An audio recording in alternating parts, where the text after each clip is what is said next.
I've done videos on the National Museum of the United States Air Force previously, and I usually spend a day, sometimes 2 days at the museum because it's just so large. But in this instance, on March 26th, 2024, I just happened to be passing the Dayton area with a couple hours to kill and decided to pop in and do a quick walk through. I'm not going to try to shoot the whole museum. I've done that before, but just for the heck of it today, I decided to walk through the C-134 Globemaster II. There's nobody else in it at the moment. You read it. What does it say? Please stay off the ground. Why? Happy.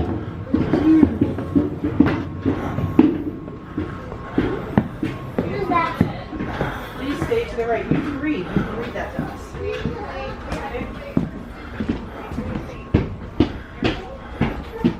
No stains in here.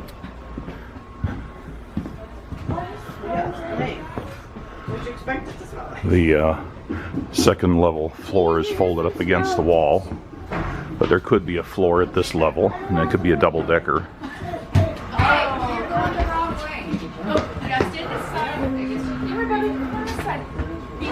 Come down this way. Come over here. You gotta stay on one side and go up. You're going the wrong way, honey. Oh, cool. See, anyway, you should sit right here.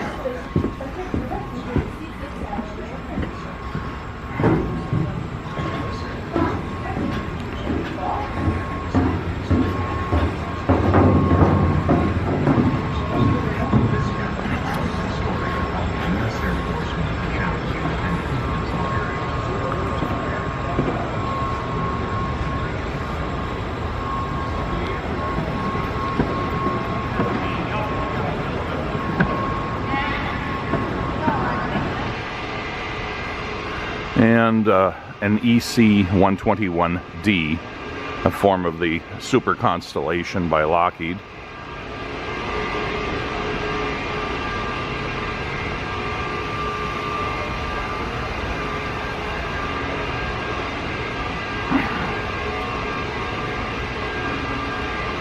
I feel like I should be singing "These Are a Few of My Favorite Things."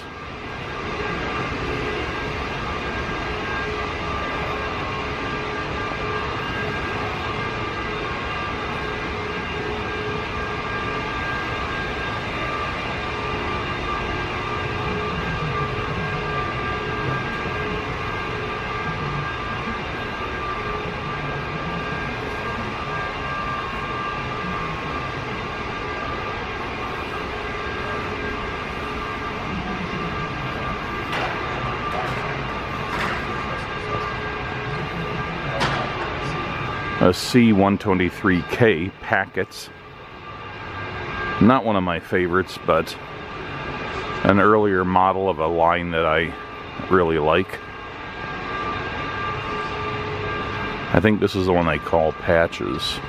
Yep, because it was shot up so much.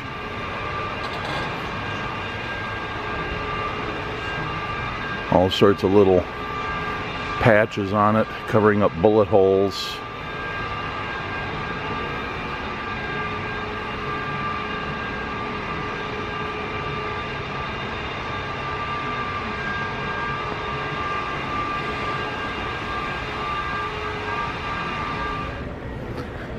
And another of my favorites, the B-36J.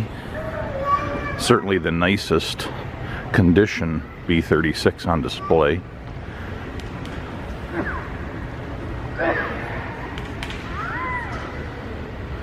There's a B-47 right there.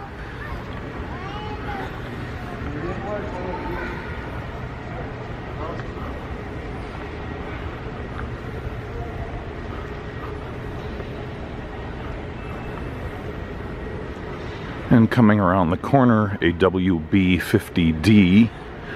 It's a weather study version of the B-50, which in turn is a redesigned, upgraded B-29.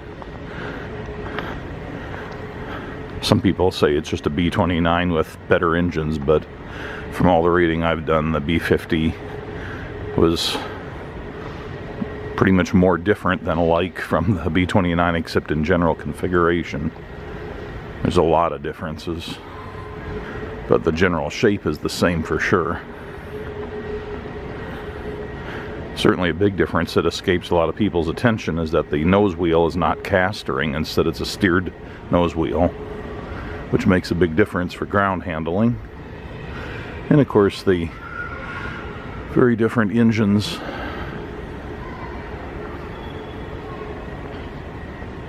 And there's a KC-97L, so that's an aerial tanker.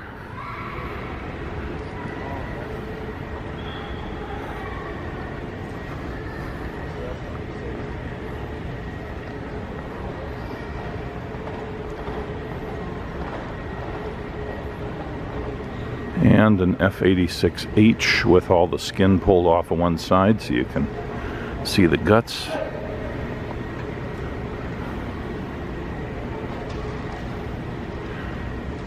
Got the target radar up on top and oxygen bottles, air conditioner, 250 volt AC inverter, the M39 20mm guns, one above another, same thing on the other side, compressed air tank for air starts, ammunition magazines for the guns. Right there's a bunch of switches and circuit breakers in the cockpit, the two-way radio, and really not much more is signed, but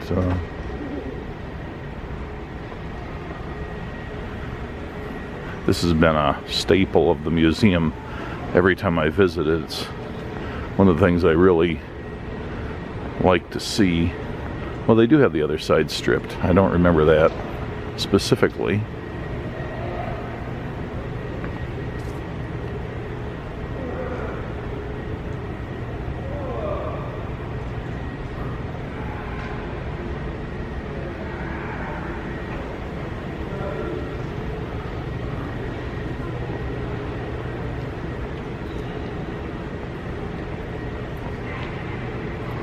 And this, of course, is the back side of the B-36.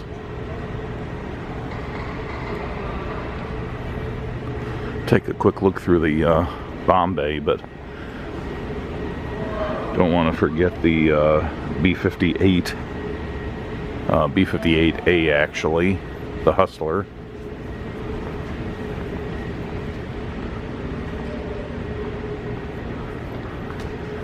And there, I believe, is the only remaining original B-36 landing gear from the original design when they just had the huge strut and huge single wheel. More sensibly replaced with the four-wheel bogies on production models.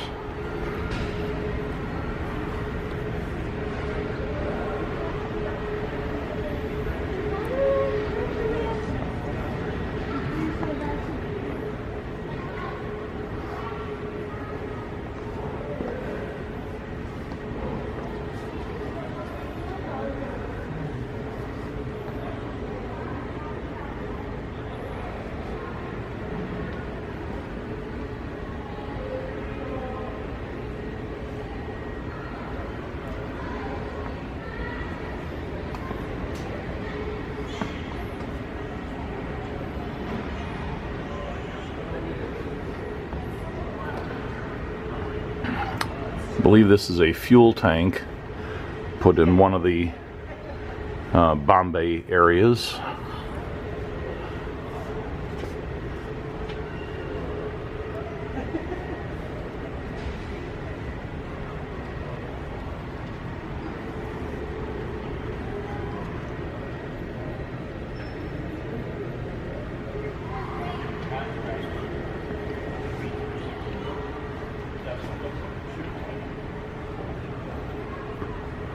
A lot of wires. And there's the tunnel on this side It allows the crew from the front pressurized part of the plane to get past the bomb bays and into the pressurized rear section. So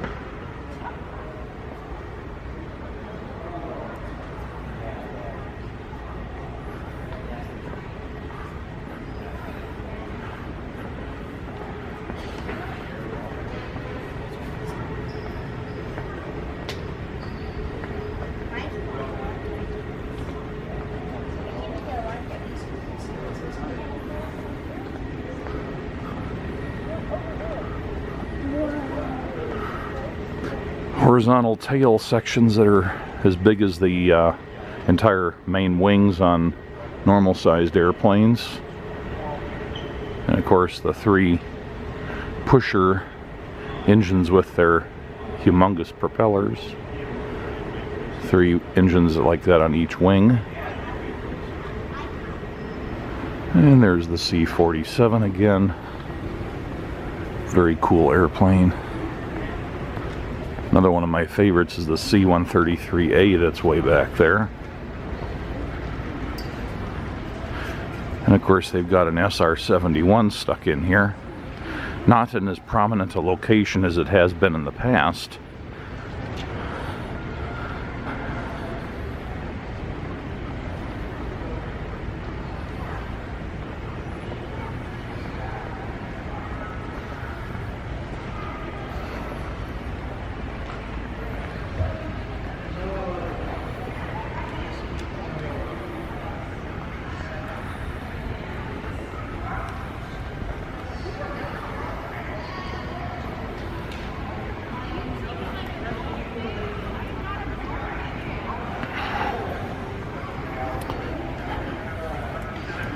One of my favorite aircraft, C-133.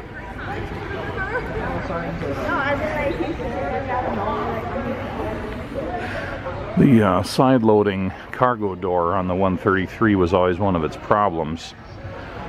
The plane went into production without a prototype stage, so they just went directly from the drawing board to building them and putting them into service.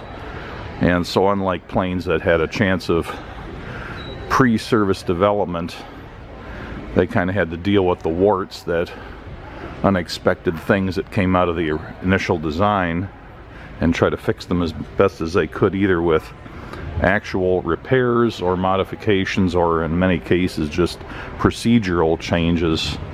For example, the fuselage was flexible enough with this door open that sometimes it would not close after they loaded it up with cargo. There was enough of a misalignment of the door and the door frame that the door wouldn't close, so they would taxi it around over bumpy sections of taxiway until the plane would flex just enough to allow the door to close, and then they were allowed to take off. That was a procedural fix. And then all these bands that are on it, you can see bands like straps that go around the fuselage, and that is because this area of the aircraft had a lot of metal fatigue issues, and they fixed it by just putting reinforcing straps around the airplane. Another issue it had was that the propellers threw off very powerful supersonic shock waves, which impinged on the fuselage and caused issues. It's a very noisy airplane to be in the cargo section of. It also had aerodynamic issues. There were a number of initially unexplained crashes where the things would just sort of roll over on their backs and fall into the ground or ocean or whatever on takeoff. And they determined that the stall characteristics of the aircraft were such that it gave the pilot essentially no warning before it would suddenly, one wing would stall and the other one wouldn't, and they would just roll over, and then there was nothing they could do about it, especially from low altitudes. And they did some studies and experiments and found out that by just attaching a little strip of metal to one of the wings, it caused it to stall the same way as the other wing, and therefore the airplane would just nose down in a stall rather than roll over, and that was a recoverable situation. But still, the plane was an indispensable workhorse during its career, and I just I like the look of it. I like the significance of it.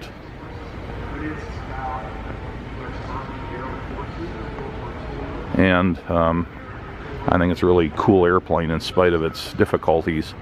And I think about airplanes like this that went on to very distinguished careers and compare them to the often sensationalized news of things like the Boeing Max aircraft, that they seem to pretend like no other airplanes ever had any issues when they made a major design change.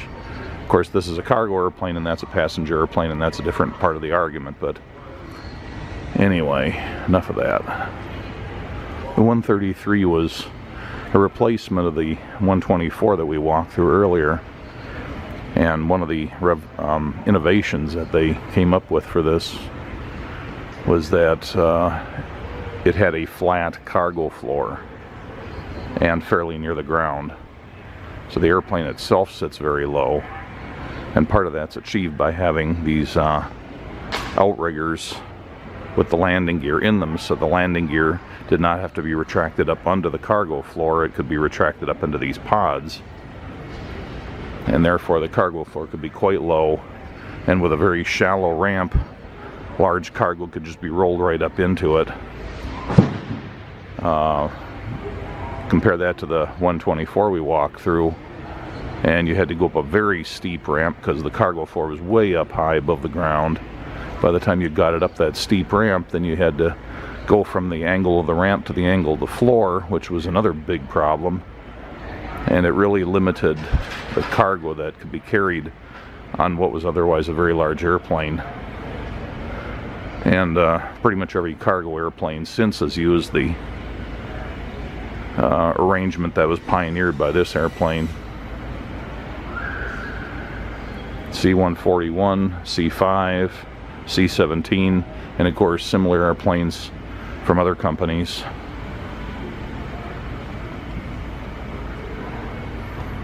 This is a CV-22 right next to us.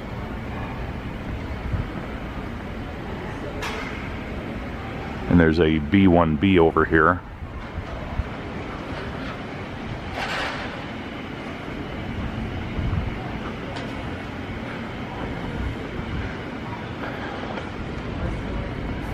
And of course a version of the C-130, in this case a AC-130A, so it's a gunship. Attention visitors, if you need assistance or have a question, please stop at the information desk located in each building. Maps and directional signs are in orange and blue above doorways as you enter or leave the building. The launch pad shop and snack above the missile gallery is open until 4:30 p.m. Museum exit doors are located in the museum atrium at the end of the museum store. For your convenience, there's a couple of the big guns. To avoid long queuing lines in the museum gift shop. And there are a couple more on the front. These are single-barreled guns. And then up front we have a couple of miniguns, kind of like a Gatling gun, I guess, and then a couple of smaller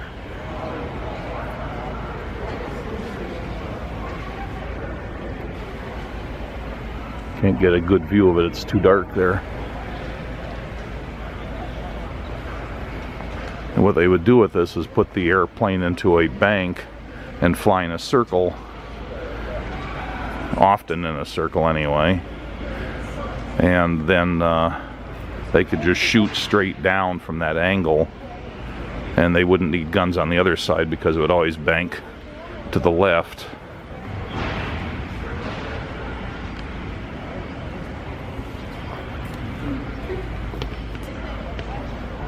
Another one of my favorites.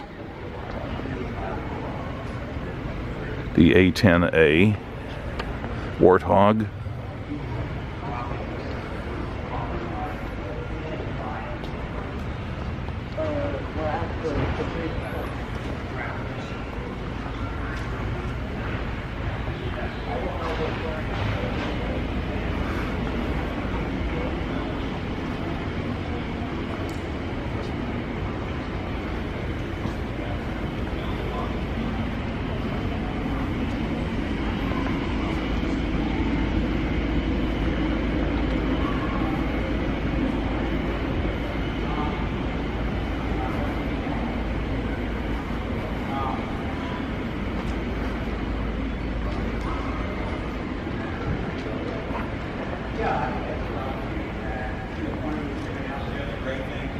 Just keep going straight, run on into it.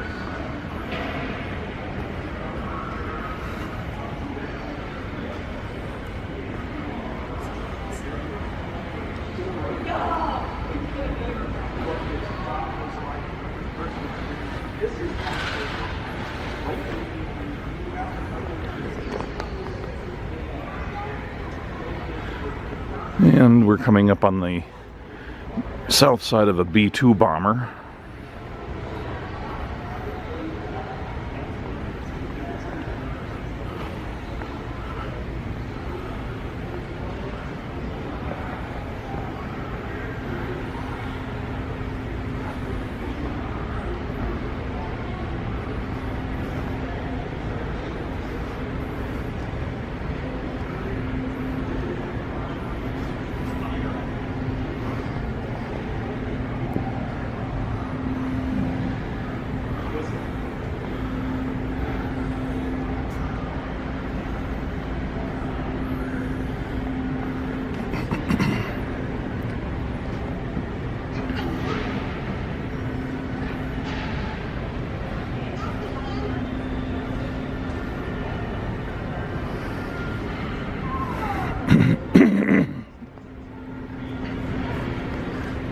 This particular B-2 Spirit of Ohio was apparently a test aircraft.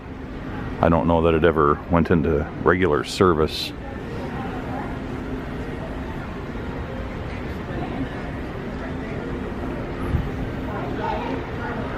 And we're back to more or less where we came into this particular hangar.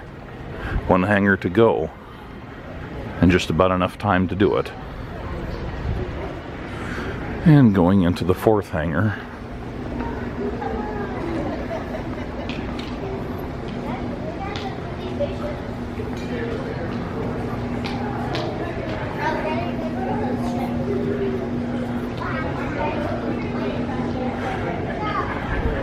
These are some of the very early lifting bodies that were tested. The ASV-3 Asset lifting body. Asset was part of the START program, Spacecraft Technology and Advanced Re-Entry Tests, to see how things would heat up on different parts of the aircraft during a descent from orbital speeds.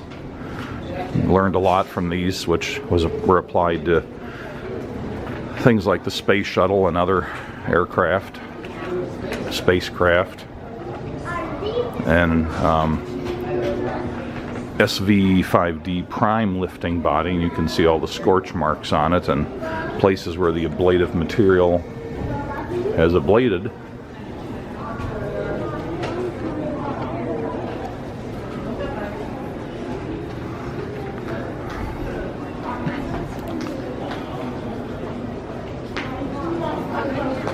I think most people just walk right by these without realizing their significance.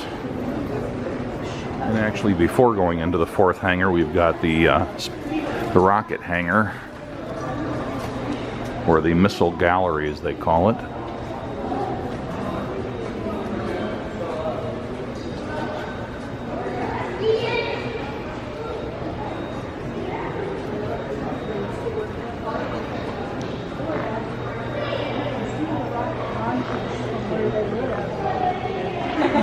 Are you filming that? I could get. Let's see if we can get next.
So this last hangar has presidential aircraft and the research aircraft and just whatever doesn't fit in the other hangars. They still have this, in my mind, is really disappointing shuttle mock-up, which doesn't really resemble the shuttle in any way except general shape and vague appearance. And when you go in it, there's nothing to see. And there's a Titan 4B.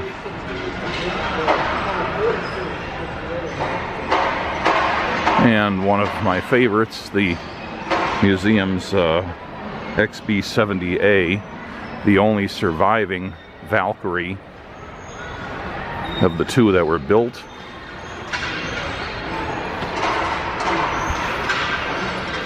Nobody else has one of these.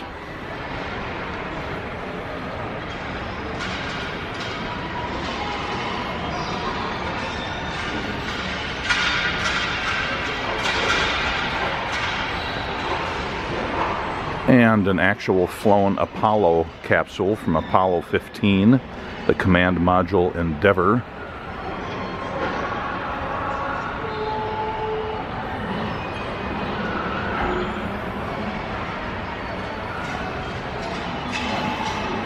And we have another more advanced lifting body, the Martin X-24A. I think that's like the kind that, or almost the same kind that crashed in the beginning of the $6 Million Man TV show. One of those experimental lifting body types. And a Martin X-24B. And an X-15, this is a A2 model.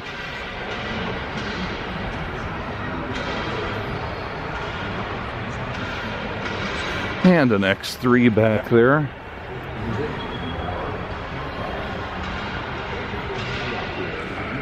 And an X1B version.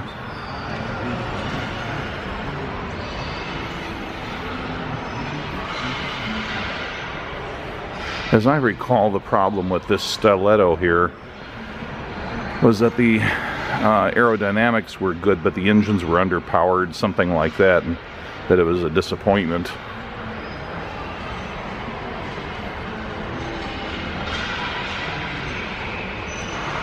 I want to say that this is an X10, but I'll have to read the sign to make sure I didn't get it wrong.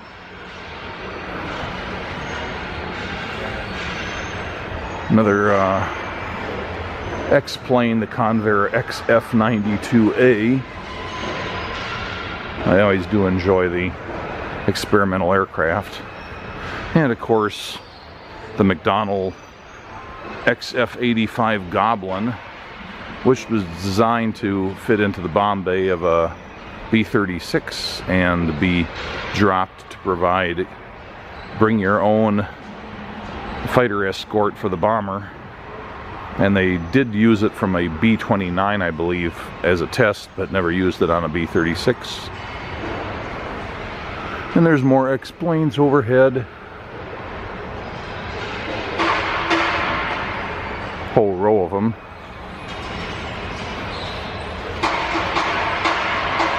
The Fisher P-75 Eagle.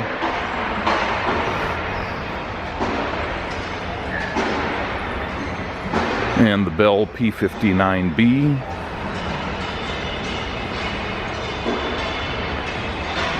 This was America's first jet aircraft, so quite a bit of significance there.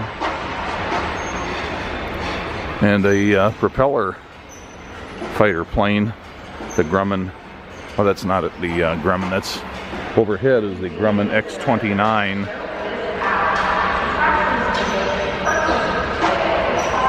With its forward swept wings. And this guy is the Republic XF-84H turboprop driven joint Air Force Navy project. And of course the Air Force's flying saucer, the Avro Canada Z or YZ9AV Avro car. So it wasn't the US Air Force's flying saucer, but it was a flying saucer, sort of.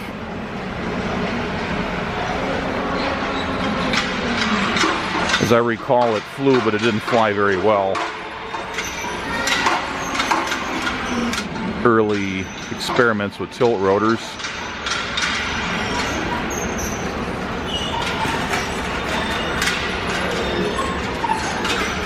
And the Ryan X-13 vertical takeoff landing jet.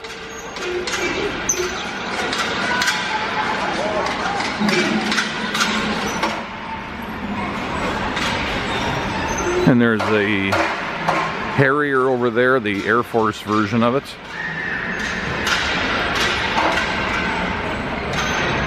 And the experimental Northrop Tacit Blue.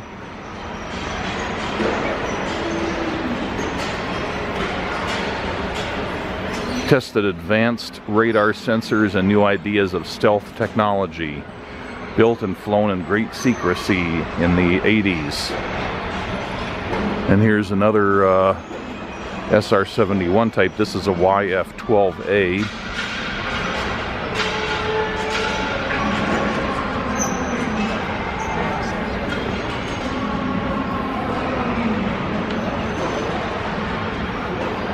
There's a temporary display of sort of dinosaur skeletons that I think there's like joysticks and levers that people can pull and manipulate them.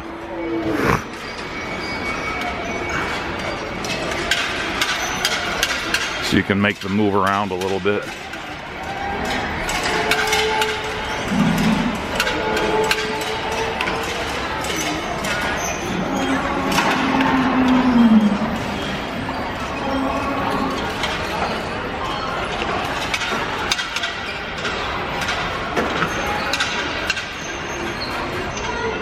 And one of my all-time favorites, the C-119, the $1.19. I've often said that if I had been in the Air Force and had been given a choice of assignments, I would have gone away from the fighters and towards the cargo planes. It was more my speed, if you will. And the 119, kind of a rough and ready airplane, but still pretty cool. Can't get enough of them.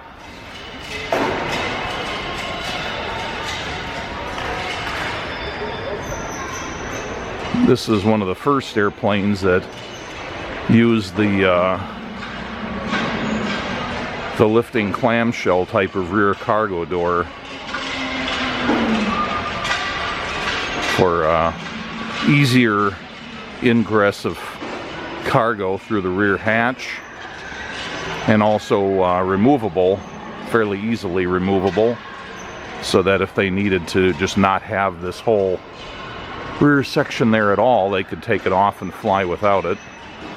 And one of the things that allowed them to have the high ceiling rear cargo hatch was that, and also a low floor going all the way back, was that the fuselage did not need to start tapering up towards the rear tail, because there is no rear tail coming out the back of the fuselage. Instead, you've got these extensions on the engine nacelles which go back and then form a tail of this sort up high and above anything that's coming out of here. So that was another thing that's been adapted by other cargo airplanes. This particular C-19 is a 119J, a satellite catcher. So there are these two big yellow pipes on bearings, and they can be extended way out the rear with kind of like a cable between the ends of them. And then some of the early satellites that took pictures of the Soviet Union and other places, they didn't have the means yet to just send that information down by digital radio communications to the Earth. Instead, they had to eject little pods with film canisters in them that would re-enter and then parachute, and they would have that all calculated when and where and what altitude and so on. And they would send one of these C-119Js out. They would open the rear up and extend these out.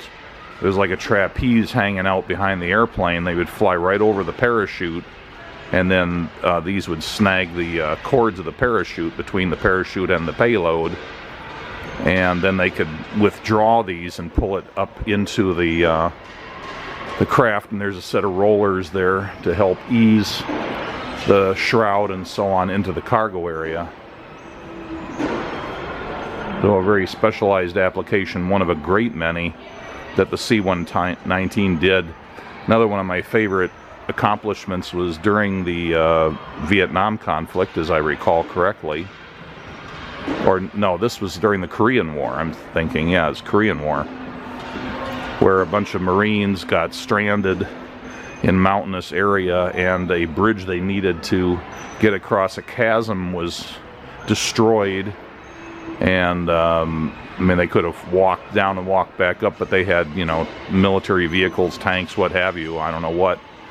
And somebody got the bright idea. They had some transportable bridge sections, and they loaded up some C-119s in Japan with those bridge sections, pretty much filling the cargo bay, and then they airdropped them. Nobody had airdropped anything that big or that heavy before, so they just guessed how many parachutes they needed to tie onto each one. And they dropped them, and they were able to deliver them to right where the Marines were, and the Marines were able to assemble them into a workable bridge to get across the chasm, and everybody got out. But no other airplane could have accomplished that. And another experimental aircraft, the XC-142A.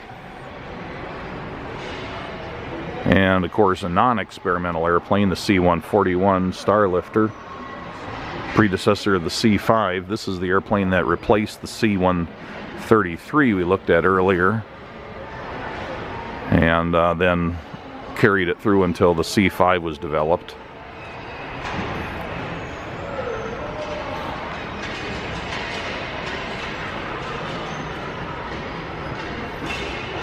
And here's another Fairchild aircraft, just like this guy's a Fairchild, and that one we saw patches before was another one.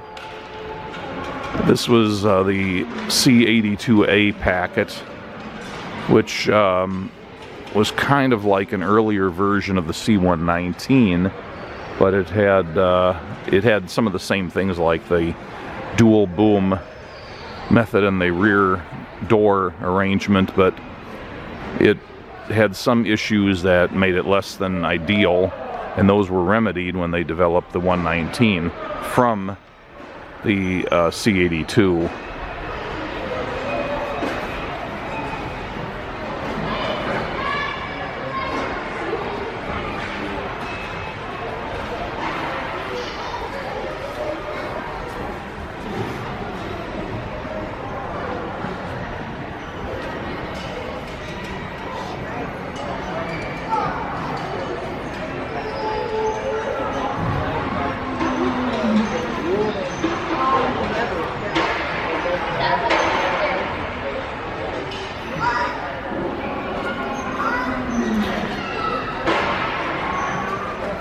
And there's a C-130E here.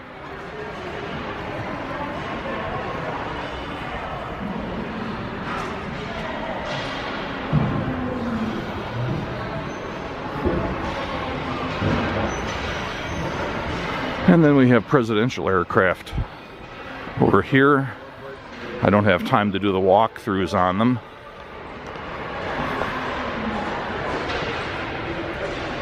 But we have the VC-137C, which was the type of aircraft that was used for many years before they started using 747 type aircraft for presidential delivery.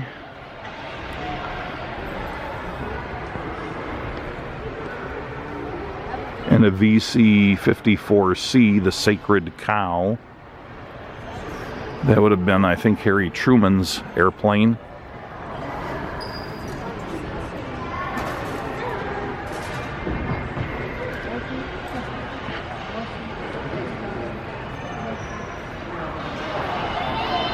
And the VC-118 called the Independence.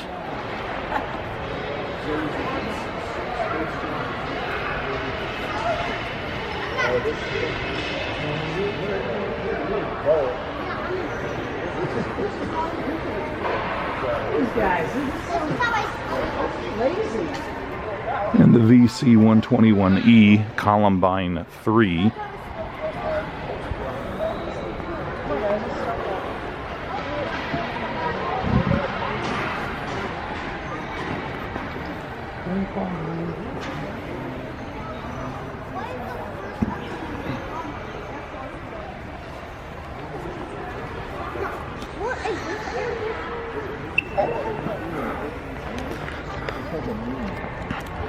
And then a couple other planes that could be used for presidential duty if they needed a smaller airplane, such as the Lockheed VC-140B, which was their VIP version of their Jetstar.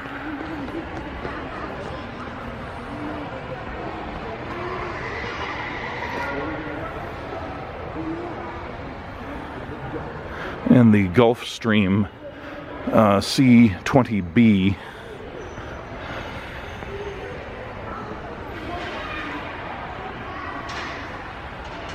I'm not sure this particular C-20B was one that was used for presidential transport, but probably used, well, let's see.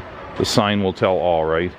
This aircraft carried President Clinton and Presidents Carter, Ford, and H.W. Bush. It also carried presidential spouses, secretaries of state and defense, foreign dignitaries, and numerous high-ranking civilian officials and military personnel. Okay, so it doesn't have a VC title, but it's still a presidential aircraft.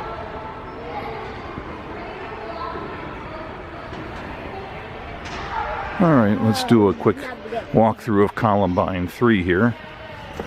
They have a little thing that looks like a metal detector because it lets people know how narrow the aisle space is. If they don't fit through that, they can't fit through the airplane.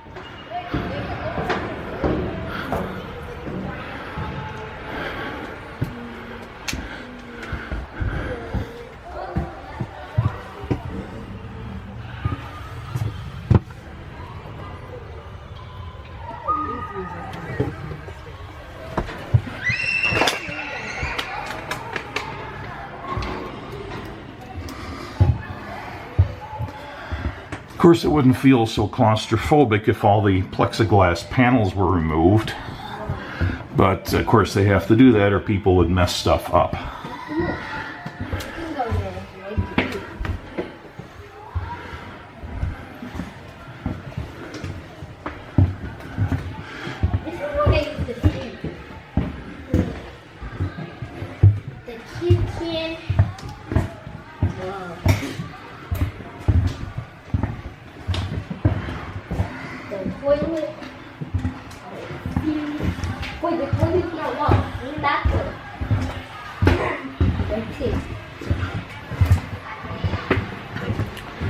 And the presidential head.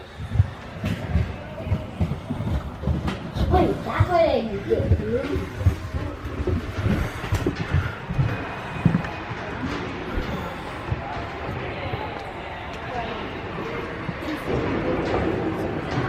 A couple more aircraft that could be used for VIP service.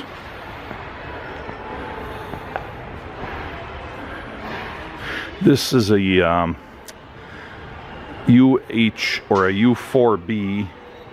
It's a version of the Aero Commander aircraft, and it was used by President Eisenhower from 1956 to 1960 for short trips. He was a pilot himself and would often do the flying, of course, with a regular Air Force pilot next to him. The same kind of airplane that Bob Hoover used to do stunts in.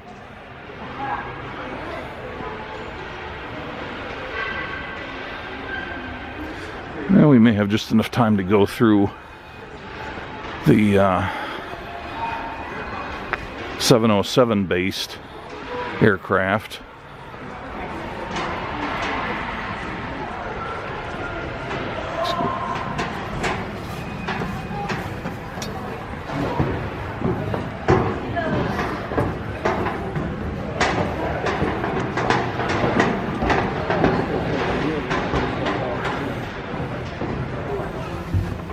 the toilet. Wait, where's the toilet?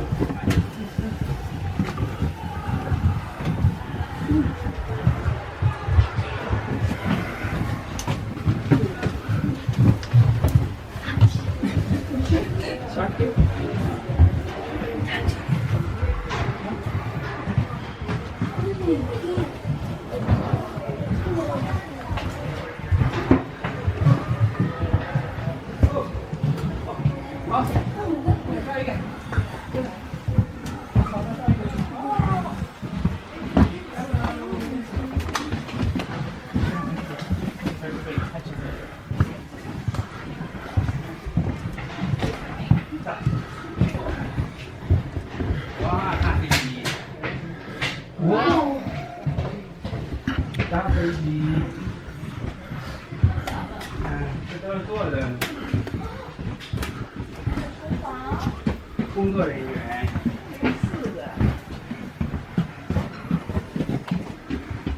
这里面。这旧的原来是啥？现在新的肯定不会啥多了，就这两年。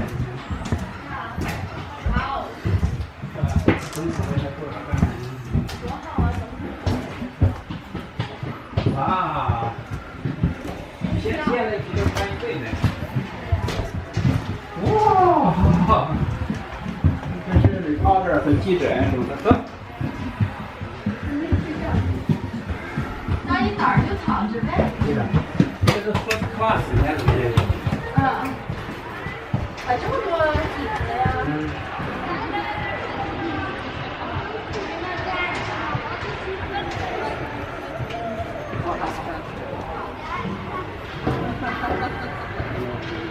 This is the Independence here.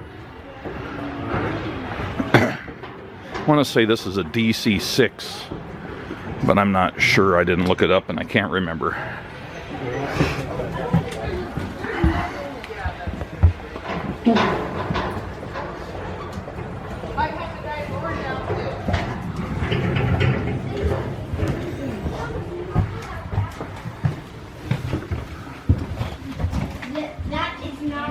That is not a private toilet at all. There's a private door, but they took it off so you can stay in there.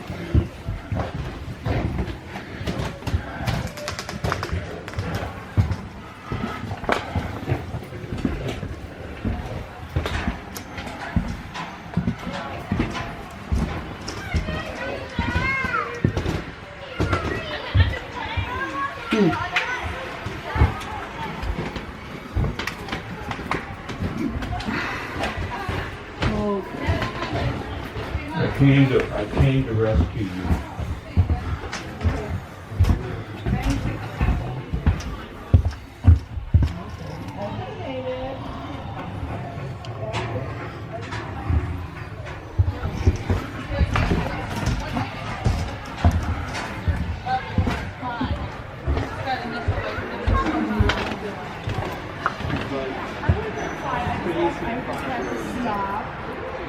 Oh, we may have just enough time to squeeze in the last one. The newest aircraft to join the Air Force family, both manned and unmanned.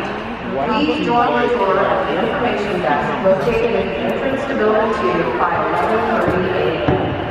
Please note this will be the only free-dining tour of the Korea and Southeast Asia galleries offered today.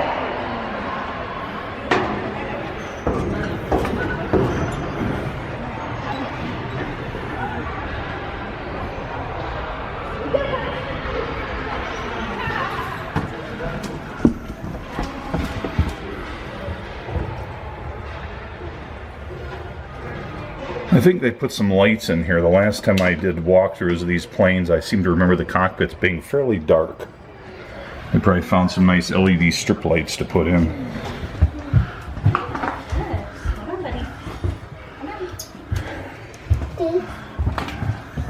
I think these are fuel tanks.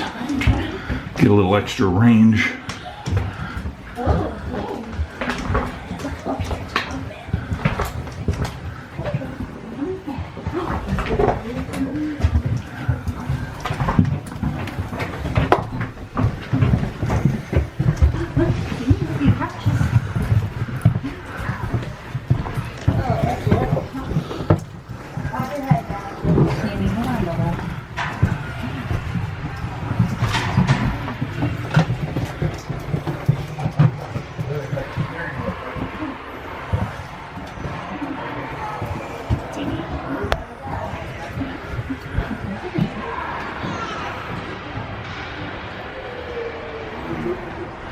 Coming up behind the C-141 on our way out of the museum.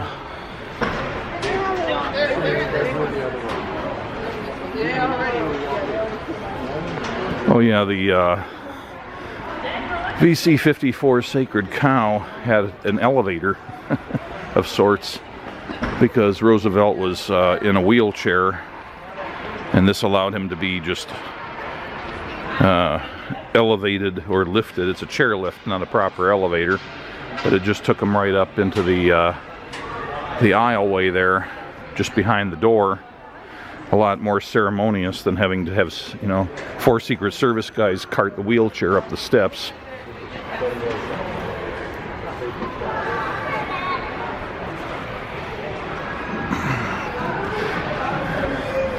And we'll do a quick walkthrough of the C-141.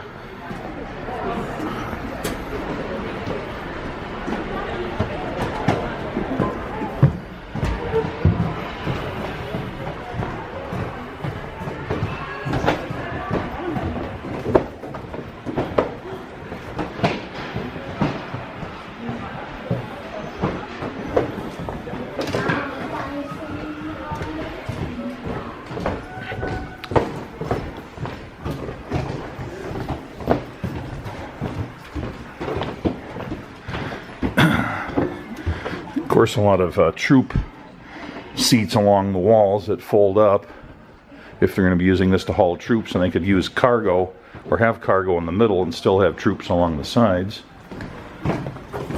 Then they have a couple of 4 rows of airline seats for people who maybe weren't bringing all their fatigues and everything with them. And then, of course, the steps up to the cockpit.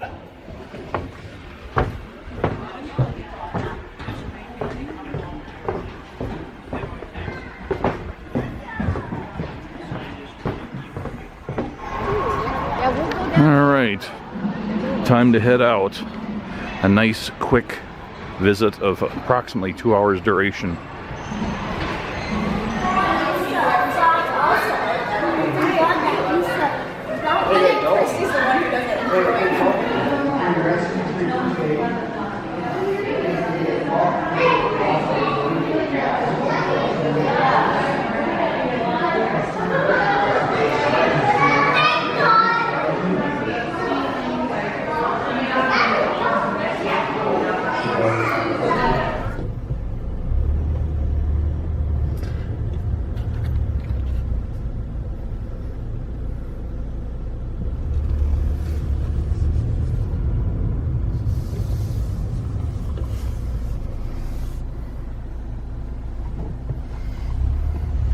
In 1/2 mile, turn left on Springfield Pike. Turn left on Spots Circle.